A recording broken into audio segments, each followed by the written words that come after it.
তাম্রলিপ্ত মহাবিদ্যালয়ে অভূতপূর্ব পড়ুয়া সংকট। অর্থনীতিতে ভর্তি মাত্র একজন, পদার্থবিদ্যায় 6 জন। কর্মসংস্থান না হওয়ার কারণকে দুষছেন শিক্ষামহল। তাম্রলিপ্ত মহাবিদ্যালয়ে ফার্স্ট সেমিস্টারে ভর্তি হয়েছেন মাত্র 803 জন পড়ুয়া, যেখানে অনার্স ও জেনারেল মিলিয়ে মোট আসন সংখ্যা 2400টি। 17টি অনার্স বিষয়ে একটিরও সব আসন পূরণ হয়নি।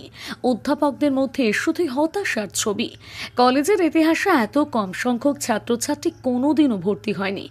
ভর্তির এই বেহাল দশা কলেজ কর্তৃপক্ষকে উদ্বেগে ফেলে দিয়েছে।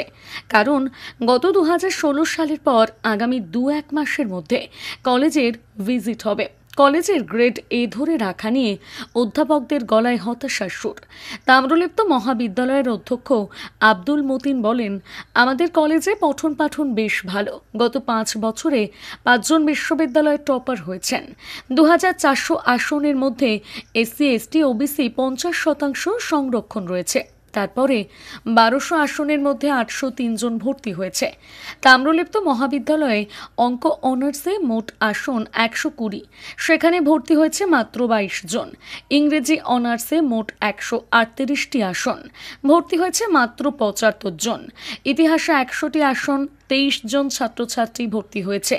একইভাবে রাষ্ট্রবিজ্ঞানে 21 জন, দর্শনে 21 জন, অ্যাকাউন্টেন্সিতে 27 জন, বোটানিতে 24 জন, কেমিস্ট্রিতে 31 জন, কম্পিউটার সায়েন্সে 10 জন, ভূগোলে 17 জন ভর্তি হয়েছে। সাধারণ ভর্তি হওয়া ছাত্রছাত্রীদের মধ্যে প্রায় 20% ড্রপ আউট হন। বিগত বছরগুলোতে এই কলেজে 1600 থেকে 1700 জন ছাত্রছাত্রী ভর্তি হতেন। তাদের মধ্যে প্রায় 1200 জন পরীক্ষা দিতেন। এবারে সেই সংখ্যাটা এক ধাক্কায় কমে 803-এ নেমে গিয়েছে। অর্থাৎ মোট আসনের 1/3 সিট পূরণ হয়েছে। তাম্রলিপ্ত মহাবিদ্যালয়ের ভৌগোলিক অবস্থান খুবই খারাপ। তমলুকের মানিকতলা মোড় থেকে প্রায় 1.5 কিলোমিটার টোটো বা অন্য যানবাহনে আসতে হয়। কলেজ পর্যন্ত বাস আসে না। এছাড়াও কলেজের সংখ্যাও বেড়েছে। অন্যান্য কলেজে ছাত্রছাত্রীরা চলে যাওয়ায় তাম্রলিপ্ত মহাবিদ্যালয়ে ছাত্র সংখ্যায় এবারে অনেকটাই কম ভর্তি হয়েছে। প্রাক্তন প্রধান শিক্ষক বিধানচন্দ্র সামন্ত বলেন, বর্তমান পশ্চিমবঙ্গে যা অবস্থা, তাতে করে ছেলেমেয়েরা শিক্ষিত হয়ে কি করবে? কোনো কিছুতেই চাকরির নিয়োগ প্রক্রিয়া হচ্ছে না। ফলে শিক্ষিত বেকার যুবকরা দিশেহারা। যদিও তাম্রলিপ্ত মহাবিদ্যালয়ের রসায়ন বিভাগের অধ্যাপকদের দাবি, তাম্রলিপ্ত মহাবিদ্যালয়ে পড়াশুনো খুবই ভালো মানের হয়। শুধুমাত্র ছাত্রছাত্রীদের মধ্যে পরিশ্রমের প্রবণতা অনেকটাই কমেছে। তাম্রলিপ্ত মহাবিদ্যালয়ের ভৌগোলিক অবস্থান অনেকটাই দায়ী। বিগত বছরগুলোর তুলনায় এবছর ভর্তি হওয়া ছাত্রছাত্রীর সংখ্যা দেখে অনেকটাই চিন্তার ভাঁজ মহাবিদ্যালয়ের অধ্যাপকদের মধ্যে। এই যে লোকে দেখছে যে দুর্নীতিগ্রস্তরাই সমাজকে পরিচালনা করছে, তারাই সমাজের মাথা। পড়াশোনা করুক আর না করুক, তারা যদি দুর্নীতি করতে পারে, তারা রাজনীতিতে বা প্রশাসনে যারা চাকরি বাকরি করছে তারাও দুর্নীতিগ্রস্ত এমন হয়ে পড়ছে বা দুর্নীতি এমন শিকড় গেড়ে বসেছে যে সেখানে কোনো মানুষের যে কোয়ালিটি, গুণ, তার শিক্ষা, তার সততা, তার নির্ভীকতা, তার কোনো মূল্য নেই। ফলে যেখানে দুর্নীতি সেখানেই মানুষ ছুটছে, টাকা পয়সা সেখানেই উঠছে। ফলে এই যে দুর্নীতিগ্রস্ত সরকারি যে চাকরির ব্যবস্থা, একটাও তো মনে হচ্ছে না যে মূল্যায়ন করেছে, যে গুণের বিচার করে চাকরি দিয়েছে। সব তো বিক্রি করা, চাকরি বিক্রি হয়ে গেছে। কারণ মানুষ দেখছে যে তাহলে পড়াশোনা করে কি হবে, সাধারণ ডিগ্রি কলেজে পড়াশোনা করে কি হবে, আমার যদি টাকা রোজগার করতে পারি তবেই চাকরি হতে পারে। তমলুক কলেজের কি ভৌগোলিক অবস্থান একটু খারাপ? হ্যাঁ, তমলুক কলেজের ভৌগোলিক অবস্থান প্রথম থেকেই খারাপ বহুদিন। কারণ ওখানে রাস্তাঘাট অনেকবার ধরে শুনেছি ওখানে একটু চওড়া টওড়া করলে, প্রশস্ত করলে হতো, কিন্তু সে সুযোগ তো আর নেই, আর সেই ব্যবস্থাও বা উদ্যোগ কোনোটাই দেখতে পাচ্ছি না। ফলে এখন সে কারণে, সেটা তো একটা কারণ, সেটা সব সময় আছে। তবে আগে তো অনেক কলেজ ছিল না, সুযোগ ছিল না পড়াশোনা। এখন অনেক জায়গায় সুযোগ হয়ে গেছে। সুতরাং ওই ভেতরের কলেজে আসা, এটা একটু মানুষ অস্বচ্ছন্দ বোধ করে, ফলে সেখানে আসতে চায় না।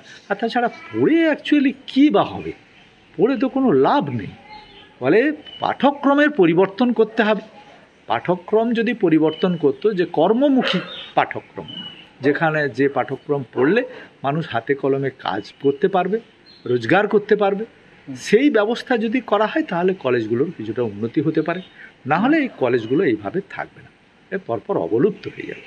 পশ্চিমবঙ্গে যে 461খানা কলেজে ভর্তি চলছে সেন্ট্রাল অ্যাডমিশন পোর্টালের মাধ্যমে, তাহলে অ্যাভারেজ দেখতে গেলে যে আমাদের কলেজে যে খুব কম আছে তা নয়। আসলে বাস্তবেই এবার যে ছাত্র সংখ্যে উচ্চ মাধ্যমিক স্তরে পাশ করেছিল তাদের তো অর্ধেক ছাত্র অ্যাপ্লাই করেছে সেন্ট্রাল অ্যাডমিশন পোর্টালে।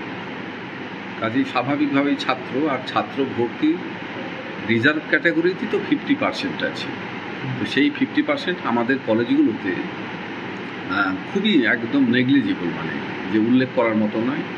রিজার্ভ ক্যাটাগরি ছাত্রছাত্রী আসে, মূলত ওবিসিতে আসে, কিন্তু এসসি এবং এসটি ছাত্রছাত্রী আমাদের খুব কম আসে। কাজেই সেখানে ভ্যাকান্সি থাকছে। জেনারেল ক্যাটাগরি যে ছাত্রছাত্রী সেগুলো আমাদের প্রায় 100% পূরণ হয়ে যায়।